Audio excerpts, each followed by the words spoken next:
Hey everybody, Dragon Movie Guy here. Welcome to my August movie releases video. We are looking at all of the movies coming out in August 2023, the final month of the summer 2023 summer movie season. So I hope it's been a great summer at the movies for you guys, and we're looking forward to August 2023. If you love indie movies as much as I do and as much as my guest does, then this is the perfect video podcast stream to watch for you, because we have a ton of those all the way up and down our August movie rankings. Joining me now is a man who is on his second visit to Dragon Movie Guy. This is a man who focuses on horror movies. He is recently monetized on his channel. He is Davey from the 80s. His channel is Cinema Chop Shop. Please welcome to the channel, to Dragon Movie Guy, Davey from the 80s of Cinema Chop Shop. Welcome. Thank you for coming back. Thank you for inviting me to the Dragon Lair.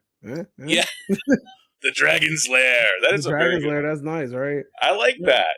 You actually gave me one of the most hardest tasks in the world, like to find a reasonable amount of movies to make a list to watch in August. This is a hard task. It's a very hard task. It is not that easy. I had to go through trailers.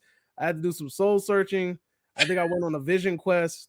It's like there was a lot of complications during this quest, man. But I've come back from the other side with a list of at least 7 damn movies that I'll be willing to watch in the month of August. So yeah, and that's part of the fun of doing these monthly lists is yeah, I mean, August, it's part of summer movie season, but it's not like everyone kind of goes on vacation traditionally in August, so movie theaters know that, studios know that, so they don't generally drop a ton of Mission Impossible or Star Wars level movies in August. So I love this time of year because it lets us look at not just the blockbusters, but the indie movies that aren't the 4-quadrant tentpole movies. This is a good time of year to catch up on a lot of the artisanal, the artistic, the artiste, auteur filmmakers that hopefully aren't too full of themselves and are going to tell a story. Because that's one of the things, too, with indie films is you can tell so many stories that you can't tell in a $200 or $300 million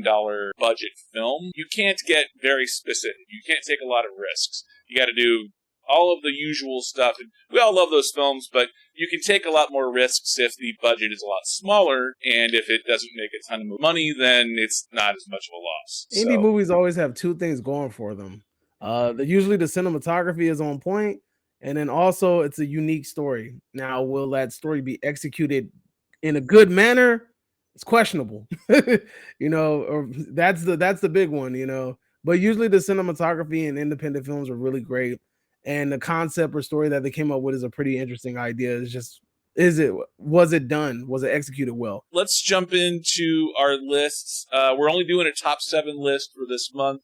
Ironically, except for one movie, our lists are completely different, but okay. I was very close to putting a lot of the movies on your list on my list. All the films that we've selected for our top 7 lists for the month of August, I'm very interested in all of these, none of them for me, at least. So I am very excited because there's a ton of indie movies on both of our lists. Shall we jump in with your list? Birth/Rebirth. If you guys have seen The Reanimator, it gives you Reanimator vibes. Apparently, this is like a Shudder exclusive. It's about this lady, I guess her daughter dies or something, and the lady at the mortician place ends up reanimating the daughter, and like the mom finds out about it, and it just seems like a crazy movie. It just reminds me of just Herbert West all the way. And it's directed by a woman by the name of Laura Moss. Not really familiar with her work. I looked at some of her other films, like none of them look familiar. But this movie looks super interesting, and Shudder's hit or miss. I've had the Shudder app before. It's very hit or miss. You can have a movie that looks freaking excellent, but this film right here actually has me intrigued. Like the idea of reanimating somebody and, what can possibly go wrong, and then also you're kind of tugging at the mother's heartstrings because she just lost her daughter, and to see her daughter back alive, is she going to accept it for what it is, or is she going to be like, yo, this is a monster, like this ain't really my daughter, like my daughter died, so it's many different avenues that they can go with what they want to do with the story. And the trailer is ambiguous enough to the point where you don't feel like you've watched the whole damn movie in the trailer, which is what studios are doing now. But yeah, so Birth slash Rebirth looks very interesting, and that's a Shutter exclusive. So that's going to go straight to streaming. And this is Judy Reyes from, she was Carla in Scrubs. So for the, for anyone who loved the TV show Scrubs like 10, 12 years ago, she was the nurse who was dating Turk in that one. And she also was in, she was in Claws on TNT, the series, about nails. So that's Judy Reyes. She's playing the mother in this one. The woman in the morgue who reanimates the dead little girl is played by Marin Ireland. I haven't seen anything else that she's done. But yeah, it looks like a really interesting combination of the two of those two reanimating this dead little girl. And the trailer looks very freaky. Like, it's a little bit sci-fi, a little bit horror, a little bit moral questionable, all that kind of stuff. So yeah, I this was really close to coming on my list. The way that they film it, it looks relatively realistic. Like, it looks like not so sci-fi that it's off into the future ways. Like what if your child passed and someone brought them back? And what would you do to keep that child from? So many good questions with this film that this film looks like it raises. So you're saying this one is going straight to VOD? I think it's going to Shutter. Shutter's an exclusive horror service. So you want to watch horror movies and you just you want to nonstop stream some horror movies, the Shutter app is nothing but horror movies. Sweet. And that one's coming out August 18th. When my list crosses over with your list, I'll do that one at the same time. My number 7 matches up with one of yours later on the list. So we're going to start with my number 6. My number 6 movie is Aporia. This is a indie movie. This is a sci-fi what if. This is Judy Greer, most known from the Ant-Man movies, but she's also a comedic actress. She is married. She has a daughter. She loses her husband, and someone comes along and says, I have a way to bring him back. And the trailer shows that you're not sending anyone back in time, but you're taking one bullet. You're shooting one bullet through time, and the butterfly effect then. So if you can pinpoint where to shoot the bullet, who to shoot the bullet at, hopefully that stops the bad things from happening and taking place. Yeah, and then so I'm. This is one that it's interesting. The law of unintended consequences. A little bit of a sci-fi angle, but more of the what if? What if you got your wish? What if you could take out the one person that killed your loved one? What would be the butterfly effect of making it so that he never died? And all of the good, the bad, and the unexpected that comes with making it so that your loved one never died. So Aporia is that one. This is one that stars Judy Greer. This is Edie Gaheji. And the little girl is played by Faith Herman. It's mostly people I've never heard of before. Rachel Paulson I've heard of, but she has a smaller role in there. But Judy Greer is the big one in this film. Yeah, that name sounds familiar. Yeah, she's one that she's from the Ant-Man movie. She plays Scott Lang's ex-wife, the mother to his daughter. Got you. Okay. So yeah, she's one of those that she shows up in indie movies. She shows up in dramas. She shows up in comedies, and in a little bit of everything she shows up into. So she wears many hats. Yes, and she does all kinds of different styles, and she's really a versatile actress. So to see her headlining an indie movie about time travel, the bullet is time traveling, not any one person. So it's one that I think we've seen similar movies in the past before, but the concept of it looks a little bit different. So Aporia, it's not a great name, Aporia. I was like, I don't see the name didn't captivate me. Like as soon as you said it, I was like, yeah, that sounds like an indie film. Yeah, like just certain films just have an indie sound to it. It's just like sometimes you got to pick your name a little bit better unless it's like based off of a book. Yeah, and it's not. I don't know if that's the name of the daughter because. Well, that'll be a horrible name as a daughter. But yeah, that's a conversation for another day. Yeah, well, then that brings up the idea of bad names for movies like Zathura. Even Jon Favreau is the first one to say that that was a bad name for one of his movies, Zathura, a sci-fi children's movie. It came out right before Iron Man, so Yeah, I remember. I know exactly what you're talking. I remember that movie.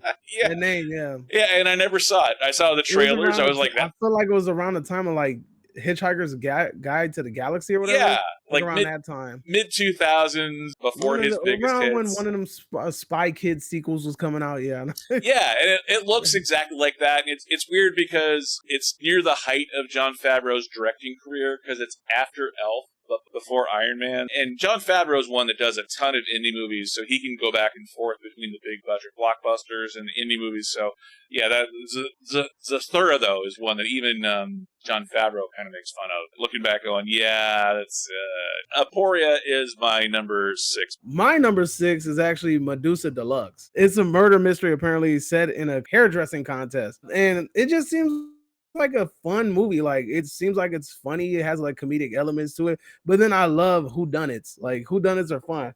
I feel like it kind of, every time I watch a whodunit, whether it's new or old, it always just brings me back to like Alfred Hitchcock, like trying to figure out I love watching those movies and looking for tips and tricks and trying to figure out who's like the culprit by the end of the movie. It's a fun experience. Like, it really feels like you're a part of the film if done correctly. But this movie looks like a lot of fun. It looks kind of comedic. Like I said, it looks comedic at times. And to set it in like a hairdressing competition, I thought that was an actual really smart idea. It stars Claire Perkins, Kayla McKell, and Lilith Lesner. I'm not familiar with any of those names, but if you know any of those names, let it chime in at any time. And it's directed by Thomas Hardiman, I looked at her filmography or his filmography, and I didn't really see much that looked familiar to me, but the movie looked fun. It has like comedic elements to it. I love whodunits, and it just seems like a fun watch.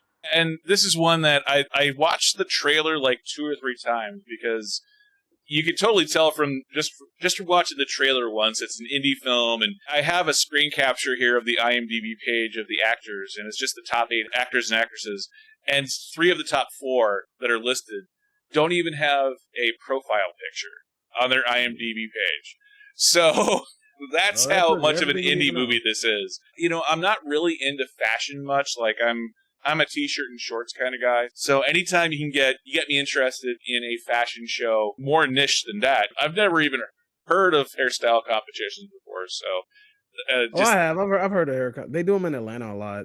Oh, okay. That makes sense. I love the idea, though, of competition movies like that. I couldn't think of any other films that are like that are indie films that follow competitions like that. I've never seen a murder mystery twisted into a competition. Like, I mean, you might have seen it on like a TV show or something. Like, that sounds like a typical storyline in a TV show, but it doesn't. I've never seen. I can't think of any full-length movies that have done something similar to that. It just looks like a lot of fun. Like, it looks like, even though it's gonna have a seriousness to it, obviously because it's a murder mystery, but just like, I don't know, the main actress and the way that she's interacting with like the people in the contest too. Like, I don't know if it's people helping her out with her hairdressing and things like that. Just the way she interacts with people is just funny. Like, I don't know. It just seems like it'll be a lot of fun. Like, is she being framed for the murder, or is she actually doing the murder herself, and she's just trying to stay ahead of the cops long enough to win the competition? Like, maybe that's what they're doing. They're trying to throw you off the trail. Like, she was the person the whole time,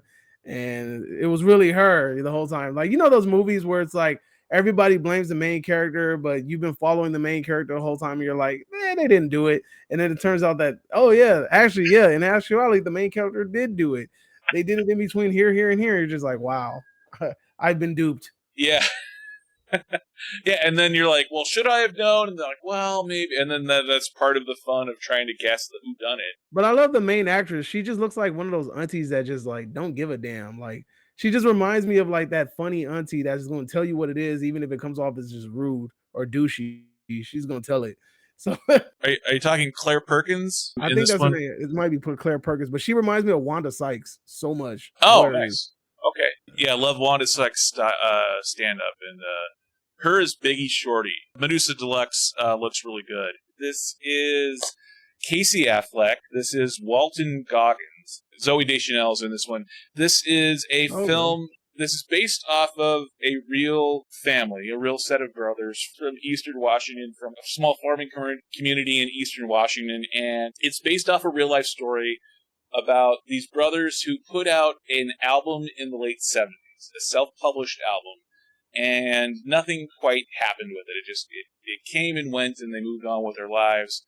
And then 20 years later, 30 years later, they're middle-aged men, and some record executive discovers their album, and they go back and they re-release the album. They go back and release actual new music and re-record new music. The genius behind it is Casey Affleck. He's the main character. Walton Goggins is the other brother. That reminds me of that band Death. That's what happened with them. Noah Jupe plays the younger version of Casey Affleck's character. Jack Dylan Grazer in Shazam 2. He was Freddy, Captain Everypower. He plays the younger version of Walton Goggins. So it's Beau Bridges, it's Chris Messina as the record executive, it's Zooey Deschanel as the wife of one of them. So yeah, the cinematography looks great. The music is kind of fun, late 70s, and it's very Seattle. What kind of music are they playing? That's just it. They're playing. Their song is called "DREAMIN" Wild, and they play a little bit during the trailer, and it's kind of disco-ish. Like I love music, but my vocabulary for describing music is not the same as my ability is to describe film. So, but yeah, it's a fun. Like the cinematography looks great. You can totally tell they shot on location in the mountains and kind of that rural environment, and the Seattle setting for me also kind of hits home a little bit. That's why "DREAMIN' Wild" comes in at number 5 on my list. There's this band of these black musicians, and they were called Death. And I guess the son of the band members found the album and played it at a party, and people was like, "Yo, this is cool! Like, what is this?" He's like, "I don't know." And then it turns out that it was his dad's music, and somebody recorded it like on social media or something like that, and then it blew up, and then people were looking into the backstory of the band. And the biggest reason why people were looking into the backstory of the band is because it had that punk rock sound, but the band predates the punk rock era. So yeah, so it was a really interesting. They did a documentary about it. It was really interesting. I watched it years ago, but that kind of reminds me of that. How that band found that fame way later, you know. And what was the name of that band? The band is called Death. This one, I looked it up. The real life brothers that Casey Affleck and Walton Goggins are playing in this one.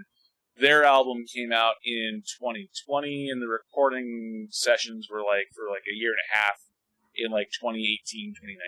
The actual real life brothers that inspired this film are out there still. This is an interesting one. Till death do us part. Yeah, so it's horror. It's a little bit of everything, but by the time you get halfway through the trailer, it looks really fascinating. What happens if a runaway bride isn't allowed to be a runaway bride? How else would you describe Till Death Do Us Part?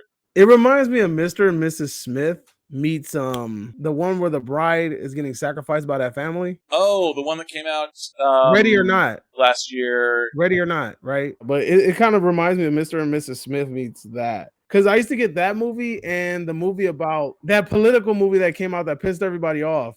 The Hunt? The lady, yeah, The Hunt. I get those two movies mixed up. I don't know why, but yeah, Ready or Not. It reminds me of Ready or Not meets Mr. and Mrs. Smith. When I first saw it, I was like, cliche. And I kind of watched the trailer, and then I went through all the other trailers, and then something told me, hey man, go back to the trailer and watch it. And I went back and watched it, and I was like, you know what? This actually probably could be a fun little, this could be fun. This could be interesting, right? And I think it's by the creators of Final Destination, right? Yes, it is. Yeah. So it's by the people that created Final Destination. So I'm like, all right, I like Final Destination. It's cool to see that they branched out and stopped making, even though they're making another damn Final Destination, it's good to see them do something different, try to get their name in other places. And I mean, this movie's obviously going to have comedic elements because you have the little man in the movie, and to see how he's going to try to take down the bride, because it's the husband and the 7 groomsmen are hunting this bride, and I'm assuming that she's going to pick all of them off one by one. And this is Natalie Byrne playing the bride, and Jason Patric from Speed 2 is the husband. He's not really in the trailer much. The best Speed man 2, is wow. Yeah, that's Speed 2. It's going back a ways. Cam Gidget I'm probably mispronouncing his last name. Cam Gigadet is the sort of the smarmy looking best man leading the best men crew that are chasing down the bride. Yeah, but this movie also, like, the main actress, like the idea behind the main actress, it kind of reminds me of that movie You're Next, with the family at the dinner or whatever. Then something happens, and then all of a sudden it turns out that she's, I don't know if this is the case for this movie, but it turns out that she kind of grew up and like her dad thought the end of the world was coming, so he like trained her, like he trained her up to like be able to kind of like take care of herself and handle anything that comes her way. So she's like militant minded, and she's over here helping everybody else. She's wrapping her arms, bandaging them up, telling them put pressure, and she has all this military tactics, and she's making traps. So it kind of reminds me of that, and I really enjoyed Your Next. Like, that was a fun damn movie. So I don't know. Like I said, I watched the trailer. I kind of was like, eh. And I came back and watched it again. I was like, you know what? This could be actually kind of fun. Till Death Do Us Part, you know what? You got my vote. I'm interested. You have my interest. And I can't say that it looks very realistic, because I can't imagine that a bride on the run would stay in her wedding gown as she's killing people that are she's on a trip. I'm watching. I watched her in the trailer run around with that long ass wedding dress up, like you running, holding up your dress like this, and I'm like, dude, like you would have fell. You would have fell. It would have got caught on something. Like, there's no way that like that dress is handicapping you, like definitely. So you might want to go find some shorts or something, or go put some pants on her. Well, and if she really is like trained in combat or personal fighting well enough to be able to kill men that are 50 pounds heavier than her, I can't imagine that someone with that kind of training wouldn't take off the dress, right, and like, put on something, or even just run around in her whatever. So, because I mean, I'm watching her roundhouse kick people in the trailer, so I'm assuming that she has some sort of fighting skills. And like, this is what I hope. I just hope that it's realistic. Atomic Blonde had some of the most realistic man versus woman fighting, because she was getting her ass whooped, if I'm not mistaken. Like, she was getting beat up in that movie, because that's when she had to take the little ice bath. She was getting beat up in that movie, and then all of it, but the way that she beat the guy was she used the momentum against him, and she used a lot of like tactics in order to try to get him down to the ground and try to like neutralize certain points on his body. I just hope it ain't like she just one hitter quitter, just hitting people and just knocking them out. Roundhouse kick, boom, sweet chin music, big Randy Savage elbow drop. Like, that's what I don't want. I want it to be realistic as possible. I don't want her to turn into the Ultimate Warrior and start shaking ropes and then clotheslining people. I don't want that. I want this to be realistic. I want her to be very tactical in the way that she approaches these fights and takes these people down. I need it to be realistic. Well, and Charlize Theron in Atomic Blonde she's 5'10" in real life, so she's a tall woman. Tiny. And she's also playing a secret agent. She's playing like a CIA or FBI or whatever it is. So the idea of her having a lot of close combat, personal fighting experience, it makes a lot of sense. This appears to be just a random woman in a wedding dress running away. We assume she's a random woman. Yeah, she might have got trained up. Like, she might have been in a Mission Impossible mission. I don't know. Like, Ethan Hunt probably trained her up. Like, I don't know. Yeah. We don't know her backstory yet, but I'm pretty sure it's going to be a bad one. Yeah, and to be fair, we haven't seen her doing the Tom Cruise arm pump run. Oh, in the trailers. So. You're right. Her character really could have been trained as a secret agent and killing all the. When they're doing this, when they're trying to figure out what you're trying to do. Yeah. But yeah, so I don't know, but like I just hope the fights are realistic. But I mean, cool. Like it seems like a fun movie. It's a weird one. Landscape with Invisible Hand. That is a long title. Yeah, and it is an indie movie. It is technically it's sci-fi because there's aliens, but the aliens are, I don't know, stop motion, claymation, low budget CGI, but they're not like fully realized on set, like kind of thing. The idea is it's sort of our world in the future. And what would happen if aliens came down and started paying us money to be live streamers? So, and the idea is that these aliens don't know about the concept of love and courtship. So the idea of humans falling in love interests them. This film follows a couple of teenagers as they court, as they date, as they fall in love, as they wear streaming devices. They wear, basically a futuristic GoPro attached to their foreheads, so their alien viewers can watch their point of view as this young couple live streams their romance, their dating. Asante Black, he's the main guy. Kylie Rogers plays Chloe Marsh. She is the main girl. Not a ton of big stars in this, but Tiffany Haddish plays Asante Black's mom. And so he brings Kylie Rogers' character home for dinner, and she's got her GoPro streaming camera on her head as she's at Tiffany Haddish's dinner table. She's like, "Can you take that off, please?" I don't know how I feel about Tiffany Haddish anymore. I don't know. No? She kind of bothers me now. I don't know why. Huh. Lately, I've just been like, I don't know. It's like, is she overexposed? She's now become my Kevin Hart. Like, I don't know. I see her and I'm just like, do I really want to watch a movie? I don't know. Is she saying yes to too many projects, or? I don't know. At one point, I felt like I was seeing her too much, but then it's like, I think it's because of most of the time I see her, she's the same character over and over again, especially at the beginning. She's like that loud, ghetto, obnoxious, like, I'm a fuck y'all, you know, she's that. And like, and then her trying to deviate away from it, I think the damage is already done, and it's going to be hard for me to take her serious in anything else. I don't think that she's playing that character in that type of character in this film. It looks like it's just like her as a suburban mom. But I totally felt that way about Robert De Niro for the last 10 years or so, because I love Robert De Niro, but once you see Dirty Grandpa, what happened to Robert De Niro? And then you find out, oh, well, he has an ex-wife that he has to support, and he has to accept every film pretty much that comes his way. So I don't know if Tiffany Haddish is at that point in her career. Doesn't he have a brand new kid too? He got a baby, huh? Al Pacino's 83 now, and he just either just had the kid or she's pregnant. So yeah, 83-year-old Al Pacino about to be a new father again. But yeah, I don't know if Tiffany Haddish is at that point where she's trying to support people or she's just trying to make hay while her career is at the peak. But that's the film that comes out August 18th. Sometimes I think studios will like for you to be like, oh, that title sounds interesting. Like, it sounds like it's going to be about something amazing. Like, let me go see this movie just because it's weird. I'm not going to lie. There's been times I've clicked trailers. Just because the title sounds weird. And I'm like, let me see what this is about. But then most of the time it doesn't pan out. So that is definitely a weird title. It's one, too, that it's vague. It's not even really, like, grammatically correct. But then if you go, like, with a really, really, really, really long title, like, Tu Wong Fu, Thanks for Everything, Julie Newmar. Everything, Everywhere, All at Once.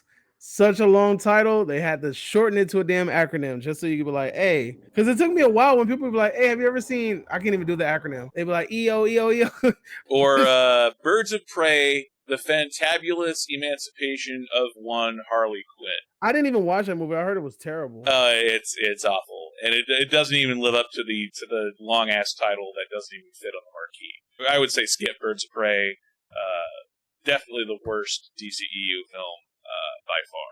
He has a hell of a voice acting cast. That cast is crazy. So tell me about Strays. It's about this dog that has an owner that's a douchebag, and he keeps trying to get rid of him, and the dog thinks it's a damn game. At least this is what I get from the trailer.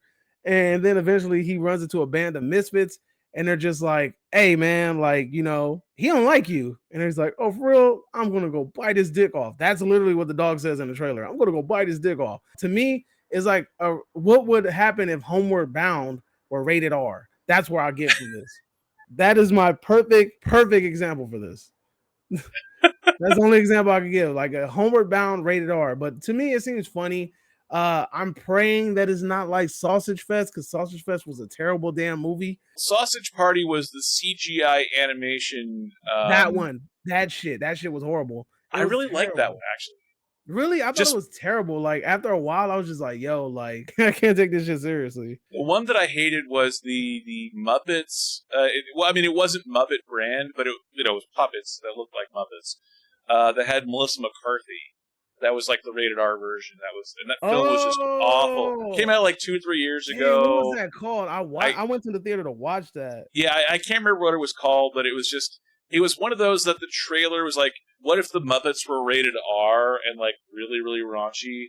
And it's sort of like a film noir detective with like the femme fatale kind of thing. That's sort of the setup. It's a good thing that I can't remember the title because it's not worth watching. It was just one of the worst produced with a great trailer. One of the worst films, but a great trailer and a great cast.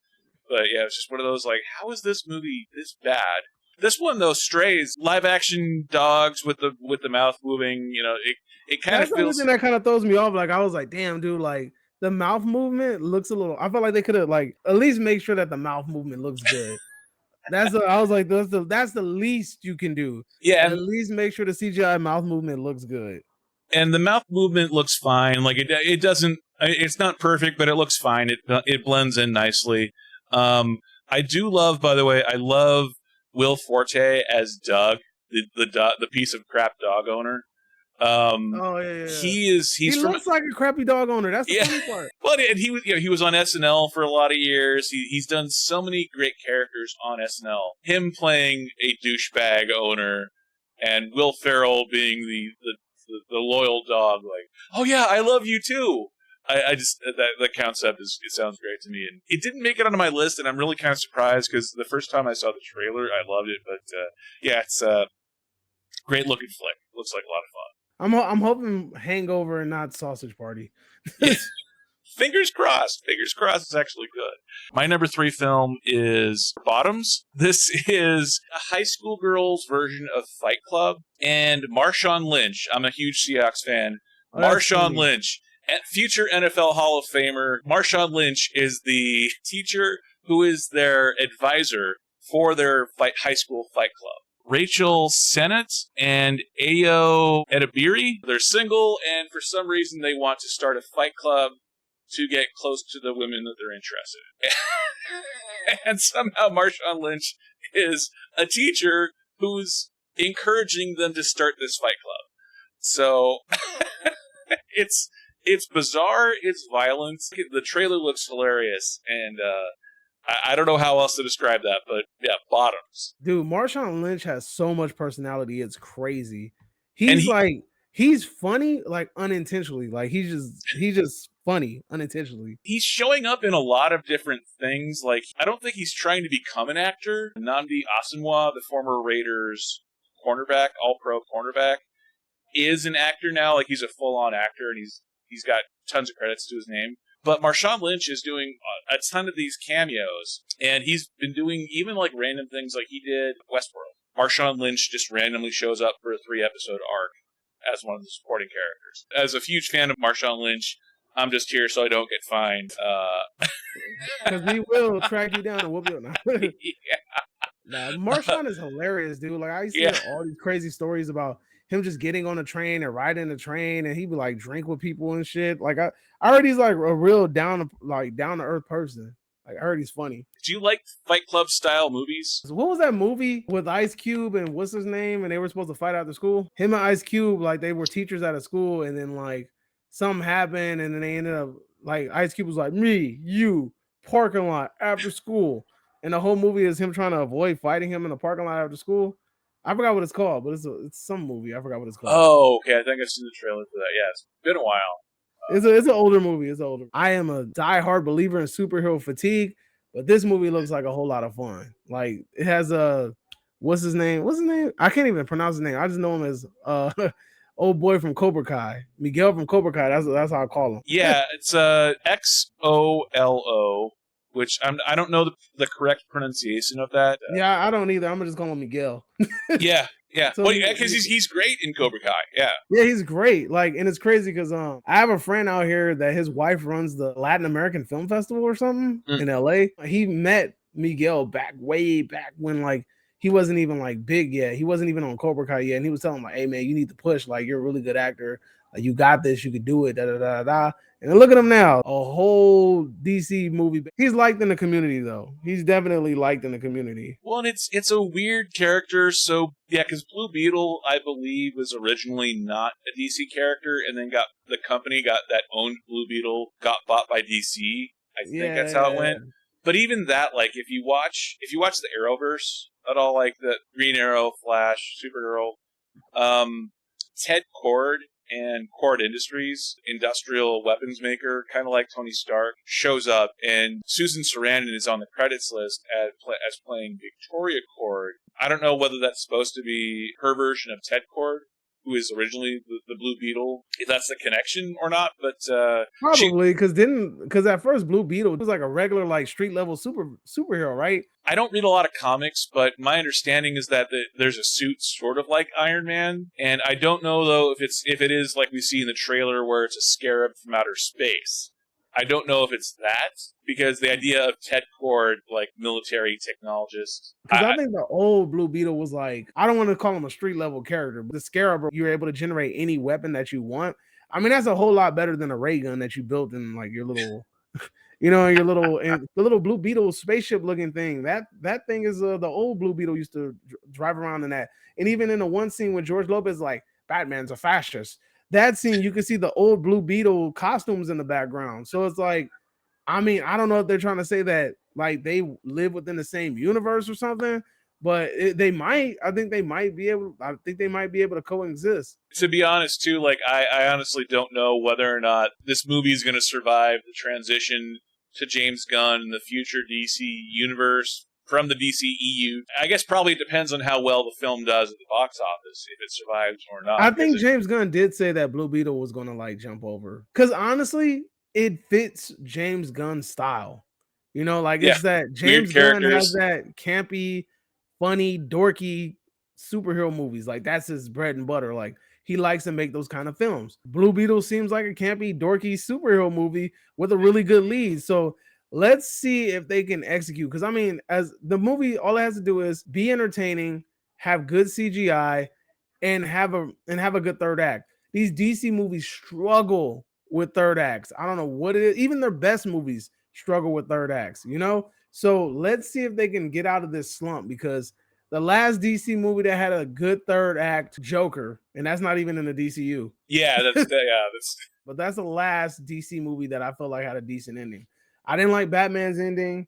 I also didn't like how they used that damn score every chance they got. The man took a piss at a urinal, zips up his zipper, dum dum dum dum dum, for everything. Goes into the fridge, takes out some mustard, dum dum dum dum.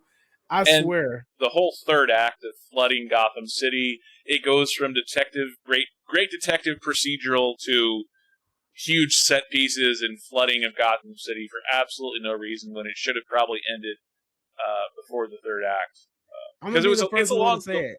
I think Pattinson should have been Nightwing and not Batman, but that's just my opinion. I mean, at this point, like, we kind of give and take at this moment. But yeah, I just really hope that Blue Beetle has a good ending. But I feel like the villain is gonna suck, because based off of that trailer, I already feel like the villain's gonna suck. Like I don't really feel like there's a real threat. Come on, dude, you're alien, like with like all the powers that you need, like like you can be as strong as you want to be, and you're going up against, like, I guess I'm assuming like a human-made Red Beetle type deal. I don't know, like I don't know what's going on. Like it seems like it reminds me of Chappie, like how Hugh Jackman's character like ends up like getting the little suit so that he can compete with the other people, when he can compete with the robots. It kind of reminds me of that, but that's gonna be a funny conversation about two more picks. Yeah, and I hope it's not like Chappie's book. Like, yeah, I love Chappie. I love Chappie because it's like the rated R short circuit, but I hate the African rappers, the South African rappers that are in that movie. Watching them during that movie ruined my whole experience. I thought Chappie was a dope movie. I love Chappie's character. Like I said, it reminds me of Johnny Five. Like the whole movie, I'm like, yo, this is Johnny Five. If like he just took that shit to another level, like So it's like, did you see? Are you a fan of Short Circuit? Have you seen? I love the Short Circuit movie. I love Short Circuit 1 better than Short Circuit 2. In a weird way, that's one of the ones where I like the sequel more than the first one. It's a rare occurrence. Yeah, I don't know why I like the second one. I don't know. It might be something as a kid. Maybe it was punk rock Johnny Five. I don't know. Well, I love Fisher Stevens' character, but that's a character that could not be done nowadays. They were supposed to remake Short Circuit, right? I don't know if it's still going to happen. It's supposed to be a Hispanic themed spin of Short Circuit. The company's going to be like based in Mexico or something. I don't know. That was what I read years ago, but like that movie disappeared. I don't know what the hell happened to it, but they were going to remake it. It just never happened. Huh. That would explain why Short Circuit was re-released on Blu-ray a couple years ago, when I picked up my copy of it. This is actually the one crossover movie on both of our lists. I have Blue Beetle at my number 7. The CGI to me does not look very good. Like, this sort of looks like a film that was meant for HBO Max. When we see that Batgirl was supposed to be straight to HBO Max, the few clips that they released of that film, you could kind of tell that it has a lower budget. This to me looks like that. It looks like the CGI does not look feature film quality. It's a lower tier character with not an unknown actor, but you and I, as huge movie fans, don't know how to pronounce his first name correctly. Yeah, exactly. So the fact that it's not a huge name star, I love George Lopez, he's in the cast, but Susan Sarandon is the top billed actress on IMDb, and she doesn't even show up in the trailer, or at least the trailer that I saw. You're right, it looks fun, which is, the biggest thing that I can hope for a superhero film that comes out in August. This is not, it's not Batman, it's not Superman. It's Blue Beetle. So it looks fun. And it comes out August 18th. I was really intrigued by this one. I was really surprised that it didn't make it onto my list. It's going to streaming, I believe. I'm pretty sure that this was in some sort of film festival circuit because the cinematography looks too good to be straight to Blu-ray or straight to streaming. Kyle Gallner is the lead character in this one. He plays the older of the two male characters. Johnny Breckold playing the younger of the two characters. This is, a couple of disenfranchised youths going on a shooting spree. So tell me about The Passenger. The director is Carter Smith, who did The Ruins. Decent horror movie. The man's riding with his homeboy. His homeboy kind of loses it, goes postal, having to be the passenger while this is transpiring. Now, here's what I'm hoping and praying to God that they're not going to do. I hope that his friend is not a figment of his imagination and that he's been the killer the whole time. Please don't do that, because I'm getting that vibe from this trailer, and I'm just fingers crossed that I'm wrong. I hope that it isn't doing another, like, we've seen that already, High Tension, right? Where the main character turned out to be the killer the whole damn time, right? And it just ends up being like some dual personality thing.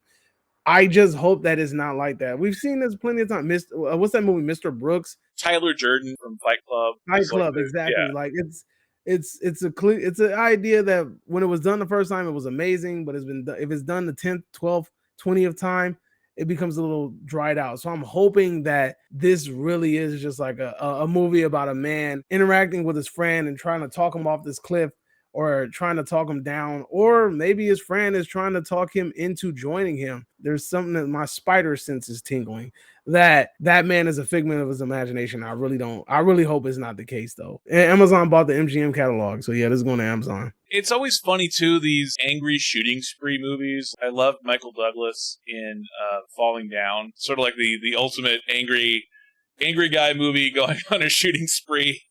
Or if you're feeling like I'm angry and I need to watch a movie that's going to make me more angry, that's for me, that's Falling Down. That's my go-to. Like, I need to feel angry. Now you got me with a movie. I haven't seen that. Angry guy just going around shooting people and losing it. And that's a movie that came out in 1992. Now that one is not so much mass shooter. Like, this one looks more like Columbine Part 2. But Falling Down was just a guy stuck in rush hour traffic. He's just the guy who just got fired, and he goes on a shooting spree. Like, it's how like McDonald's stops serving breakfast at 10:30, and he walks in at like 10:29 and wants to order breakfast. And they're just nah, we stopped serving breakfast already. Yeah. That kind of reminds me of that movie that wasn't Russell Crowe just in that movie Unhinged. Some of them are good, some of them are bad. Falling Down, as far as that genre goes, it's not too heavy-handed, but it's not like you're not siding with him. But you see the frustrations of Michael Douglas' character. So that kind of, when I saw the trailer for this one, that kind of reminds me a little bit. And then the fact that it's one kidnapping the other, and the fact that it's called The Passenger, going along for the ride, but a little bit of Patty Hearst, Stockholm Syndrome looks like going on there too. So it looks like a lot of, I don't want to say fun, but it looks interesting at least. And the cinematography and the camera angles look phenomenal. So it's an indie movie. It's one that doesn't even look low budget. Like, it's probably straight to streaming. I didn't check to see, but this is Match Me If You Can. This is all about internet dating. This is about the culture of going on an app and trying to meet your match. And this lady looks like she's in her 30s. She goes online when she's drunk, and the matchmaking service rejects her. So so she goes and she writes a blog. She's unlucky in love, and she's even been rejected by the online dating service, and she goes viral. So it's a little bit Hot Topic-ish. So does it look like it's going to be like a rom-com? Yeah, a little bit of a rom-com, mostly more of like a single person kind of type comedy. This is not anybody I've heard of before. This is Georgina Riley as Kip Parsons, the main character, as the single woman in her 30s trying to date and find a guy. The only real name that I recognize on this list is Brian George, who was Raj's dad on Big Bang Theory, and it just looks like a low-budget, straight-to-DVD, straight-to-streaming type film. But yeah, I love the idea of internet dating and all that kind of stuff. Like for anyone who's forever, perpetually single, it kind of looks like a lot of fun. So match me if you can. It's a car racing movie. It's a video game movie. This is Orlando Bloom. Directed by the man that did Chappie. Yeah. Yes, absolutely. That's why I said Chappie's gonna come back and haunt us. But Neil Blomkamp, yeah, this is. I was actually surprised. Like when I saw Gran Turismo, I'm like, I'm not gonna watch no. I was like, a car movie. It kind of it reminded me of Need for Speed, and I'm just like, do I really want to watch another car movie based off of a video game? Like I don't know how they're gonna pull it off. I'm not really interested. And then I was at the movie theater and the trailer came on, and I'm like, oh, so this is Gran Turismo, okay. And I'm just like, oh, so this is based off a real story. And then, like, as the trailer's going on, I'm just getting more immersed into the film. And I'm like, this shit actually looks like a good movie. So, like, I'm honestly blown away by the fact that this movie looks like it's going to be really, like, really good. But it looks so good enough to the point where I might even put it in my favorite movies, top 5 movies of the year, if it turns out as good as I think it's going to be. Oh, wow. Somewhere in the top 5. But the acting looks good. The story, it's hard to go wrong with a based on a true event story. If you mess this up, you suck as a writer. I'm sorry. Like, you have everything at your disposal in order to make a good movie. You just have to pick and choose what it is and format it correctly. If you do this badly, then I don't know, then you shouldn't be writing. It's going to be really fun to watch the racing elements of it, because I remember the last good racing movie I saw was Ford versus Ferrari, I think. And that movie was a fun movie. Like, I really enjoyed that movie, and I'm getting Ford versus Ferrari vibes with this movie. So I'm actually hyped about it. That's my numero uno. It's kind of weird because there's so many different elements to this film. There's the real life biopic thing, which has kind of been overdone, but it's still a format that I like. It's the video game product placement thing, which is not overdone, but it's getting close to being overdone. It's David Harbour, which is great. It's Jamiroquai Hansu, which is great. The whole thing of esports now being a thing where playing video games isn't just Fred Savage in The Wizard. Like, esports is an actual thing in real life that is, like, here in Las Vegas, esports, like competitive video game playing, is an actual thing where people fill arenas to watch people play video games. So the fact that we're now getting this in a film, kind of mixing all of that up into a biopic story, and it looks like it's fun, and then the CGI doesn't look too bad either. It really doesn't. There's a scene where he's playing the video game, and then it slowly but surely like turns into the Formula One car. I thought that was well done. It looked really cool. That might be a fun movie to watch in like 40X or something. Oh yeah, absolutely. What's your favorite car racing movie? Car movie in general, Gone in 60 Seconds. Have you seen the original Gone in 60 Seconds? Yeah, the one from the 70s? Yeah, the one with that long ass chase that goes all the way through LA. Yeah, it's like a 45-minute chase through like the city of Carson and stuff. Yeah. It's like barely any story in that movie. The chase alone is just worth your time. You're just like, wow. I really liked Gone in 60 Seconds. That was a fun movie. Like, that was like one of my first really like enjoyable car movies. I'm in love with the Shelby GT 500, so that's another bias. I think Fast and the Furious, the first one, was one of the more well-done movies. I think Fast and the Furious is a really good, underrated car movie. And I also feel like Fast and Furious Tokyo Drift gets a lot of hate that it doesn't deserve. But, I'm here. A lot of people hate that damn movie, but I thought it was pretty cool. And I felt like it stayed within the realm of racing and changed the element of it a little bit, took it out of the country. I felt like it took an interesting turn. This guy robs a bank and he hops into like this red Ferrari and he's running from the cops and he's just gunning it down the street, just gunning it, running people over, hitting stuff, like flying all over the place. And I forgot what it was called. You're not talking Bullet, are you? Cause that's what I have not seen. Definitely not Bullet. It turns out that the people are like, there's like an alien or something controlling people or something like that. It takes a weird turn. It's crazy. I would not have expected. Wow, that is. It's even weirder sounding now.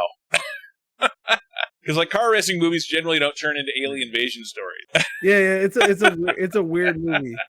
I know I have it somewhere. The Hidden. Okay. I told you it was like a 2-word title, The Hidden. It almost sounds like a horror film. My number one movie for the month of August is Shortcomings. This is Justin H. Min, who from After Yang. This is Sherry Cola, road trip movie across Asia. You were talking about Joyride? Randall Park, this is his directorial debut. He was Asian Jim on The Office. Randall Park has done a little bit of everything, and this is his directorial debut. So this is a film where Justin H. Min is a guy in his, I don't know, late 20s, early 30s, and he's not happy with his life, and he makes sure that everyone around him knows it.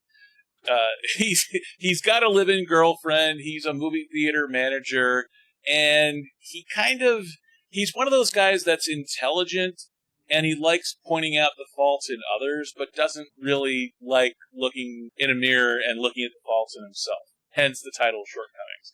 This is a film that I've actually already seen, but it's been 6-7 months. I saw it, I think it was Sundance Film Festival, like January, February. Sherry Cola plays his non-romantic interest best friend. They kind of make fun of everything and everybody together. And his girlfriend kind of goes off. She moves to New York. He makes fun of New York, so she kind of sort of breaks up with him. And he realizes, oh crap, I miss her. So typical. Yeah. So I love that flick when I saw it. It's fun seeing an actor make that jump from the acting in front of the camera to behind the camera to the director's chair. So it's a great character study in terms of Justin H. Min's character. Not apologetic for its point of view. We all have pet peeves as well, so it's kind of taking a look in the mirror at a lot of those choices we make and a lot of those pet peeves that bug the ever-living crap out of us. And asking the question, okay, is it really that thing that's bugging the crap out of you? Is it really that pet peeve? Or is it really you? And it's not really saying it's either or, but it's a great character study, and Justin H. Min does a great job pulling that off in a fun comedy sort of way, but also with a little bit of depth to it. And I'll be really interested to see whether or not they've changed anything from when I saw it at the film festival to Don't you love that when you see a movie and you're just like, I wonder if they changed anything? And then you go see it and it's the exact same damn movie. You're like, oh. Well, and part of me wishes that they won't change anything, but I'm really curious to see if they will change something. Because so many of these indie movies, part of what makes them special is the fact that the studios haven't dictated a ton of notes. Fingers in it. Yeah, so I kind of hope that they don't change it, because it plays with a lot of stereotypes and cultural tropes, and it's a little bit sarcastic. It's a little bit deconstructionist in its construction. So yeah, so I really loved it when I saw it I think it was Sundance. I'm not sure. They all kind of blend together after about 6-7 months. But yeah, so Shortcomings is my number one movie for August. Not a ton of blockbusters. I think only one superhero movie coming out this month, and it's on both of our lists. Thank God. I think I don't have as much superhero fatigue as I think everyone else does, but like I do have fatigue for lack of creativity. And I think a lot of the superhero movies, especially looking at you, Marvel, looking at the MCU, a lot of the superhero movies the last couple of years, it's not that the genre is overdone, but the creators behind them, the writers and the directors, I think are probably a little bit superheroed out. The lack of high-end superhero flicks the last couple of years. Because the Batman, I think, is still well done. But it's well done. Just the third act was terrible. Yeah, totally unnecessary. To me, The Joker was a fantastic film. Yep. That was a fantastic film. Now, I'm scared that this next one's going to be a musical, but we'll see when we cross that bridge, I guess. Tell me a little bit about what you have coming up. Like, what do you have coming up on Cinema Chop Shop? Today, I just dropped the top 5 worst horror endings ever of all time. The video already went up. I have some really funny edits in there. You should definitely watch it if you guys get a chance. I think it's hilarious. And then just like, you know, a little word of advice, wait for the Halloween one. I think it's pretty funny. But anyway, there's that. And then I also have some news about Terrifier 3. I have some like news that I don't think anybody else has broken yet. So let's hope that I'm the first one to say it when I actually record the damn video. I got the thumbnail ready to go. I just need to actually sit down in front of the camera and do it. Also, I'm planning to have a conversation about, is there any logic or any rationale behind this idea that minority-led movies are automatically considered woke, right? There's been this damn stigma where every single time you have a minority character in the movie, is automatically there's some sort of agenda, it's woke, is SJW, da da da da da da. And we're just gonna have a conversation about it, because the reason that, even though we've been seeing it nonstop, when the Exorcist Believer trailer dropped and they showed the little African American girl, if you scroll through comments, you see people saying, "Oh my God, they replaced Reagan with a black girl." And you're just like, dude, this is a sequel to The Exorcist set years down the line. This girl has absolutely nothing to do with Reagan if you actually would have looked up the information. But the fact that people are looking at it and the first thing they see is skin tone, and they're like, yeah, I'm not watching this because look what they're doing. You know, it's the same shit that happened with the Little Mermaid and all these other like, I just watched it happen. I was just watching this happen with Mortal Kombat, the video game. Mortal Kombat 1 just showed Tanya, who was a character from Mortal Kombat 4, and people are pissed off at the fact that, oh my gosh, she doesn't have white eyes, she doesn't have the bob cut. Where did this Wakanda Forever haircut come from? We're just going to have a little nice discussion about how the focus on skin color and race, how it's playing too much of a factor in people, and people deciding whether they're going to watch a movie or not, and before they even watch the damn movie. So that's another one coming down in the pipeline. When The Force Awakens first trailer came out, when they showed Finn and they showed John Boyega, and people were like, "Oh my God, there's a black stormtrooper." I'm like, well, okay. In any of the original 6 Star Wars movies, did you ever see the skin color of any stormtrooper ever? And I would say they were even more pissed at the fact that they thought he was a Jedi. I don't know. And I'm like, dude, you have Samuel L. Jackson as a Jedi. Like, what are we talking about here? You have a little green midget. You have Samuel L. Jackson. Like, come on, dude. Like, really? Like, you have alien species being Jedis. Why can't a black man be a Jedi? Like, I'm lost. They were so pissed off about that. It was the dumbest conversation ever. Yeah, so that'll be an interesting video to watch. If we could pencil you, we'll try to figure it out. We could try to pencil you in if you're interested. Okay, yeah, absolutely. If it's a conversation you're willing to have. Yeah, because it's a tough conversation to have. But yeah, I'd be happy to take part in the conversation. Absolutely. Davey from the 80s, Cinema Chop Shop is the channel. Check it out. Watch, click, subscribe, all of that good stuff on his channel. And if you're still watching my channel, be sure to click, subscribe, share, all that good nonsense too. So, Davey from the 80s, Cinema Chop Shop, thank you for coming on Dragon Movie Guy podcast, August movie releases, and we will see you guys next time. See everybody. Leaving the Dragon Lair. Yes, leaving the Dragon Lair.